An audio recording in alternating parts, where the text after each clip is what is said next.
plays we see, were they infinitely great or infinitely terrible? Well, let's start with Annie Baker's Infinite Life, which deals with emotional and physical pain and how a group of mostly women and one man cope at a wellness facility in California. Yvette came in the past and it helped her with her cancer and a host of other issues. Eileen is hoping to relieve her back pain. Ginny is there for autoimmune thyroid stuff, but mostly for her vertigo. Finally, someone addressing vertigo as a real hardship. Thank you. And Elaine is dealing with osteoporosis, and Sophie has bladder issues. Nelson has colon cancer. They are either fasting or juicing to reset their bodies. In the meantime, they lie around in the California sun and discuss sex, pain, ailments, and family, plus unpleasant subjects like pooping, throwing up, and graphic sex fantasies. There are more pauses than at a Pinter play. So basically a 30-minute sketch is dragged out to 90 minutes. The cast is filled with my favorite seasoned troopers, but I just couldn't connect to this play at all. Maybe with shorter pauses, might have enjoyed this more, or it might make a better read. But everyone else seems to think that this play is fantastic. So while I give this a mixed face minus, if you talk to anyone else, they will rave about it. And you got to hear this cast. It is Mary Louise Burke, Mia Caddickback, Christina Kirk, Christine Nielsen, Brenda Presley, and Pete Simpson. Relapse is a new musical with book and lyrics by Jay Giacchetti and music and additional lyrics by Louis Josephson, directed and choreographed by Joey McNeely. And it takes place in a group therapy session in an inpatient recovery center. And this is for, I guess, a variety of different mental illness problems. It's hosted by Dr. Carlisle and Nurse Margot. The newest patient, Adam, has been at the center for only a few days, and this is his first group session. He's been mandated because of a drunk driving conviction. Although he's a young man, he's also already been in recovery and relapsed numerous times. Brian, who's bulimic, will soon be transferring to an eating disorders clinic. Melinda is a schizophrenic who hears voices all the time and has been receiving electroshock therapy, which may not be helping her. A consequence of that is her memory loss, and then she doesn't recognize who her voices are. She came to the session with her wrist bandaged, but they didn't really say anything about that. There is also Kendra, who came in handcuffs to the session, but by the doctor's order was released from them. And it seems like she had committed arson, which also killed her abusive father. It's interesting people in a meeting, but what's really distinctive about this musical is the chorus, which are dancing and singing intrusive thoughts that indeed are very much a problem with any mental illness, that you can't control your intrusive thoughts. The dancing was always really quite wonderful, and I thought the guy who is the dance captain, Vinny Solario, really had some star quality. But I think all these young performers are quite good. I gave this a happy face. I think it's definitely worth seeing. Job, written by Max Wolf Friedrich and directed by Michael Hurwitz at Soho Playhouse, is about the high cost mentally of your job. Jane, played by Sydney Lemon, who apparently was in Succession, she shows her hand immediately by pointing a gun at Lloyd, played by Peter Friedman. There are quick blackouts with strange grinding noises, and at this point, I don't know what to think. Luckily, I have the script, and it tells me the blackouts and lights up should feel innocuous, like clicks of a mouse. listlessly scrolling through the internet. Now it makes sense. Jane works in social media where it is her job to look at vile, despicable, yucky posts and delete them forever so nobody else has to see those awful, disturbing images. And ironically, she ends up a viral meme by her screaming meltdown at work. This is why she finds herself in a therapist's office. She desperately needs Lloyd to clear her to go back to work because this has become a cause célèbre for her to do this job because she's like basically saving the world from really evilness. And it turns almost into this cat and mouse thing. I mean, you don't, this is a psychological thriller and you don't know where it's going. And it's got very funny moments in it. But unfortunately, it was hard for me to kind of focus because she's got a very short, fast way of talking. And because it was so funny, people would laugh and it was like in preview. So the lines would be dropped here and there, you know, over, she didn't know how to let the laughing stop before the next line. So I'm looking forward to reading this because I have a feeling this is going to be a very exciting read. And it's got a very surprising ending to it. And I mean, the audience just loved this. But because I was confused, I'm kind of giving this a mixed face plus, but I have a feeling that people will really enjoy this. So it's almost like, don't listen to me. I think you'll go and enjoy it. But like I say, I missed too much because it was just like too much going on. And I was like a step behind, like I couldn't keep up with all the intricacies of the plot. But anyway, job. It was a job to see it. One of the three works in repertory by Emerging Artist Theater is Sex Work, Sex Play, written by Katha Gentis, and it's well directed by Rosie Gunter.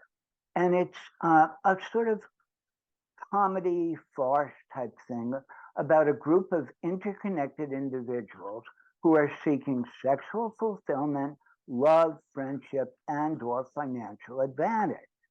Middle-aged lawyer Dave shows up at divorced middle-aged woman Alex's apartment to go on a date with her daughter, Cassidy, whom he contacted with on an internet escort service. Cassidy is smart, pretty, has a wonderful dress, self-confident, and she feels that escorting is a reasonable way to help her pay for medical school. Alex, her mother, is not thrilled with her daughter's job choice, but she trusts Cassidy's ability to take care of herself. Alex is surprised to see Dave in connection with Cassidy because a while back they went on a coffee date together where they had met on a different internet dating service site. She felt she had connected with him, but after the date, he ghosted her. Dave presented himself as divorced, but he's actually still married to Maggie, the mother of his children. And Alex is a little bit cynical about that, but she realizes nobody tells the truth. Okay. Maggie has been feeling frustrated because she and Dave haven't had sex in a while. She thinks she's getting fat and undesirable. By looking at her husband's computer, seeing that he went to porn sites and OnlyFans, she gets intrigued. She gets her own OnlyFans, I guess, subscriber service and connects with J-Rod, who's a super sexy young stud.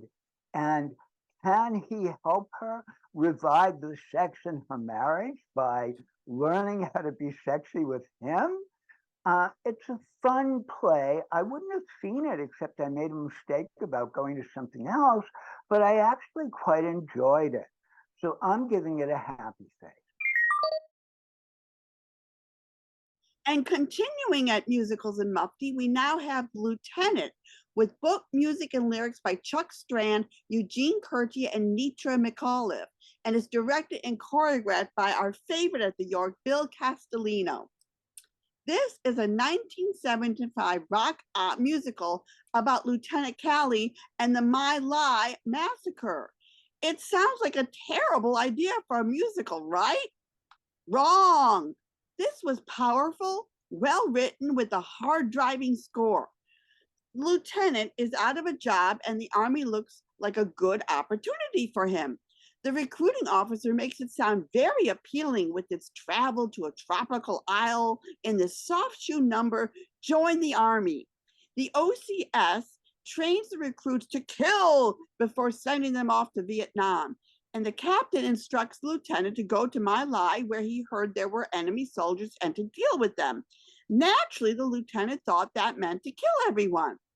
The captain and generals are horrified and decided to cover up the incident.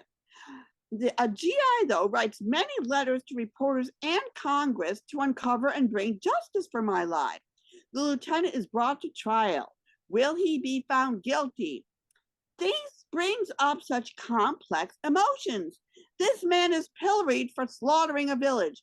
Isn't that what the army did against the Native Americans? And they were never brought to justice. They were considered heroes and even elected an Indian killing president in Andrew Jackson.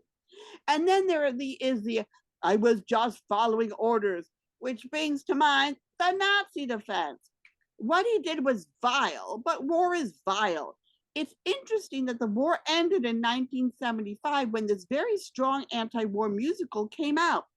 The score was very melodic, and I was tapping my foot and getting more and more energized, especially by the beautiful voices of the cast. Anthony Festa as the lead was particularly amazing. His rich, robust voice was quite thrilling and added to the confusion of whether to vilify or root for him. This garnered many Tony nominations, and I looked up their competition. The Wiz, which is coming back this season, Mac and Mabel, which is one of my favorite musicals, and Shenandoah, a Civil War musical. This is what makes the musicals in Mufti so special. They find this musical that I never heard of, that seems like a dreadful idea for a musical, and shows us why this musical matters and deserves the brilliant treatment it got under Bill Castellino's deft direction. I'm promoting the lieutenant to a major happy face. Now, this closed September 17th, but that doesn't mean the Muftis is over. Oh, no, no, no. Next, we've got Golden Rainbow with a book by Ernest Kenoy, music and lyrics by Walter Marks, music direction by David Hancock Turner, and it's directed by Stuart Ross, and it's going on from today, September 23rd, until October 1st. So you will want to catch that one next. I recently went to the off-Broadway production of Singfeld, a musical parody about nothing. It features the characters you know and love from the hit 90s sitcom Seinfeld. The cast is made up of 5 actors, with all but Landon Zwick, who plays Jerry Seinfeld, portraying multiple characters throughout the show. Jenna Cormie plays Elaine Bennis, Jacob Millman plays George Constanza and Newman, Matthew Ruhlman plays Cosmo Kramer, and Mike Kinzer is the male swing. They all bring their characters to life from screens to stage, perfectly capturing their mannerisms. Even familiar recurring characters like the Soup Nazi and Susan are present in this show. It's a laugh-out-loud production with no moments spared. The production references episodes from the entire series as the friends run around to put on a musical about nothing. The musical numbers are parodies of show tunes and include original compositions by Bob Criso. I would recommend this show for all Seinfeld fans and those in need of a fun night outing. Happy Face Plus. At Theater for a New Audience in Brooklyn, we have Prometheus Firebringer, which is called an event hybrid performance lecture written, directed, performed by Annie Dorson after a lost play, the end of the Prometheus trilogy by Aeschylus. And it seems like Annie Dorson has been involved with working with AI and computer-generated speech for quite a while. I couldn't really make heads or tails of what she was trying to say in her lecture about AI. It seemed like she was mostly down on it, But since you realize that truth and predictions are all ambiguous, maybe there's another truth or another truth or another truth. The actual performance of bits of the play, which was also generated AI, seemed a bit repetitious and not especially sharp to me. That could be because AI, is not especially particularized, and an individual writer could be better. I also didn't care much for the AI generated masks for Prometheus and the chorus of orphan children, but I did like the use of lighting, which would, light up a mask and indicate who's talking. Maybe someone who's more into philosophical discussion of AI or possible problems with technology would get a lot more from it than I did, as it was kind of over my head and not very interesting to me. I have to give it like a mixed faces or mixed faces minus.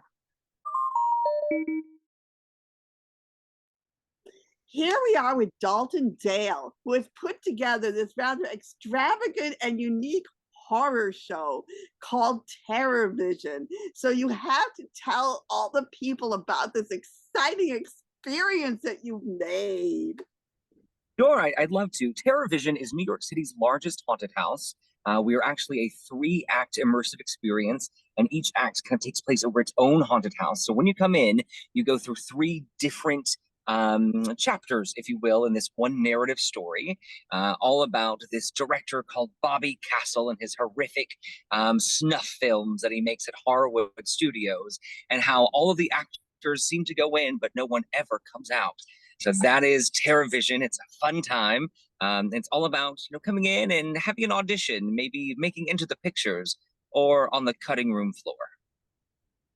And tell us about the actual, going inside. I hear there's smoke and winds and stuff. I mean, I just got a little taste of it. And I gotta say, I mean, in my case, I can't help it. Haunted houses I find them hilarious. They don't scare me. I find them funny. So for me, I was giggling through the whole thing.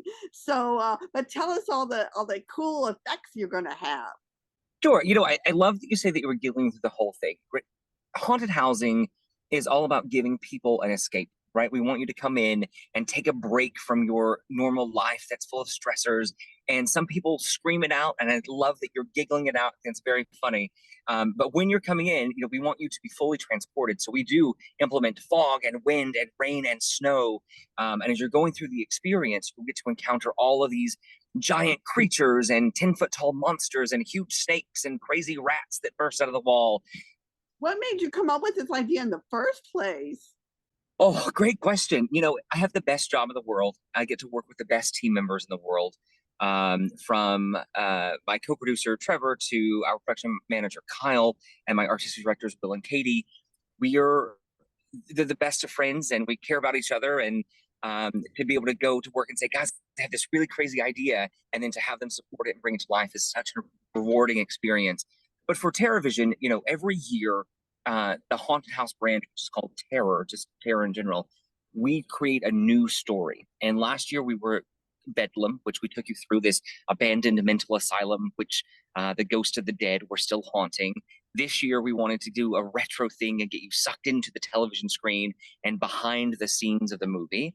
And next year our theme is based on witches. That's an exclusive right there for you. Nobody knows about it yet. But we have a whole we're back in 1939 because I like the past, I like the history, and we're set in Germany, and we're all witch themed. Do you usually use the same space, or do you have to go searching for the perfect space for these things? So this year we found a brand new building that kind of was empty. There were no tenants in it. So now we're looking at long-term opportunities to take the space on year-round and do different shows that aren't just scary in nature, but have immersive adventures throughout the year. On multiple floors of the same building. Oh, and I heard this employs a lot of actors and designers. I mean, to put this together, I mean. the crew works year round. Certainly, like I've already started designing for next year. We're already working on next year's stuff. It's a long process that employs a whole lot of people to make it happen. Sure. It's like the Rose Bowl parade. It's the same thing as any other show. A Broadway show takes hundreds of people and millions of dollars, and we take the same hundreds of people and millions of dollars to build. It's not a cheap or an easy or a fast endeavor, but it certainly is one that's worthwhile. Well, I can't wait for my friend to see the whole thing. Do you know when your friend's coming back? No. I know she's going away, so she's got to see it before September 29th. Great, no problem. Listen, when she comes, just give me a quick text and I'll make sure to give the VIP treatment.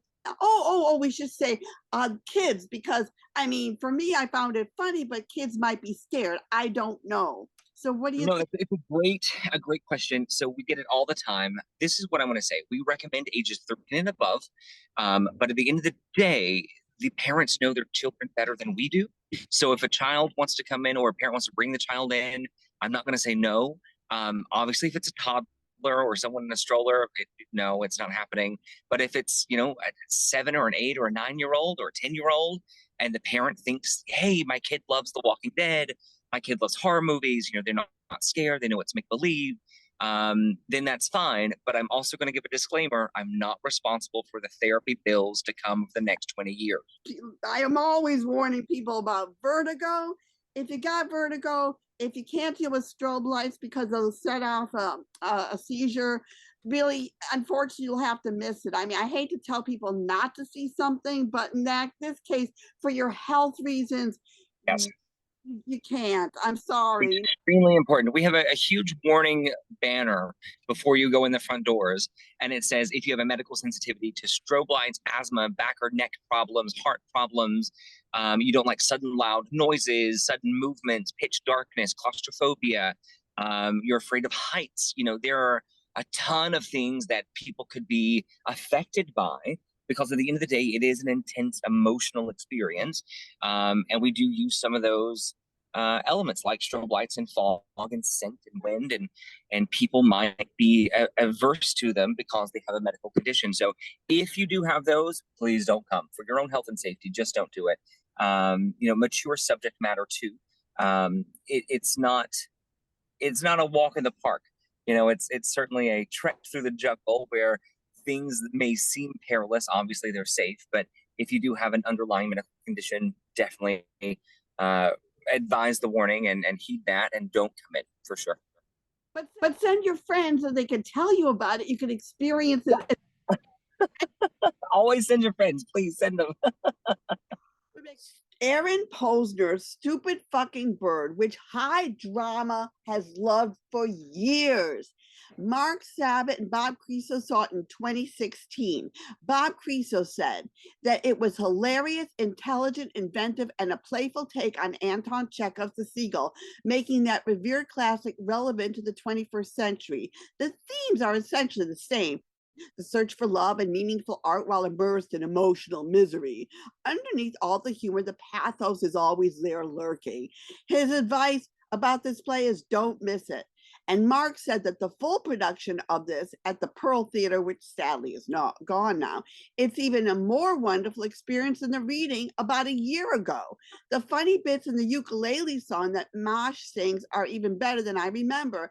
And the sad and frustrating elements from the original Seagull are all there as well. And in 2019, Jan Ewing said it was well-constructed, intelligent, engaging, clever, funny, and contemporary. And now we've got Sasha Clarke seeing this production that is now going on until October 1st, 2023 from Theater for the People, and it's at MCS Theater. It's still about a son trying to impress his very famous actress mother while his actress girlfriend is being seduced by his mother's current lover. It begins simply enough with Haley Rice as Mosh strumming a guitar and singing. She is quickly joined by her very unwelcome suitor, the intrepid Dev, played by Trevor Mankiewicz. Rather quickly, each character comes along and states their subtext. There is little doubt in anybody's mind how things stand. The ensemble is a tight group and managed to work well together on the very cramped MCS matchbook-sized stage. They address the audience directly and sometimes bring the action right down to the audience members in their seats. They also join in the singing and playing instruments. The set designed by Joshua Rose serves this production well, with minimal furniture along with the aisles of the theater, which the director, Isaac Byrne, uses to full advantage. The scenes flow without any difficulty. And projected on the back wall of the theater are the scene names and numbers, which help the audience keep score, as it were. Having seen a fair number of updated scripts of classics, this is a better than most script. In a lot of ways, this adaptation brings out the comedy that Chekhov thought he was writing, but that is often not really felt in more traditional productions. For those who like the Seagull, this is an interesting view to take in. For people who have never been able to get through a production of the Seagull, this is probably a much more accessible approach. Catch it while you can. Sasha adds to the long list of high dramas, Happy Face.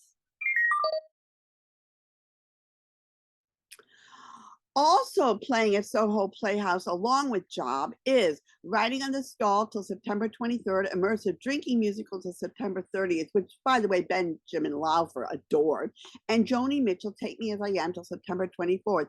And the York Theater presents it musicals in Mufti, Golden Rainbow till October 1st, and News to New York production, which will run from October 2nd through the 15th.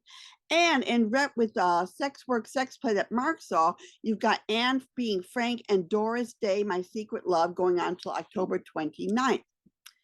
And Theater 2020, who we love, is back with September 23rd with Aesop's Fable. And at here, you've got Psychic Self-Defense going on to September 30th that I'm going to go see. And my favorite company in the universe, New Light Theater Project, along with Pendragon Theater, is at 59th East 59th Street doing Friends with Amenities until September 30th. And Food for Thought is back for real with food, October 1st. They're doing The People versus Lenny Bruce, which is the third segment of All the Courts of Stage. And it's going to be at 3 West 51st Club. And that will be on October 3rd. So I'm so excited that's back.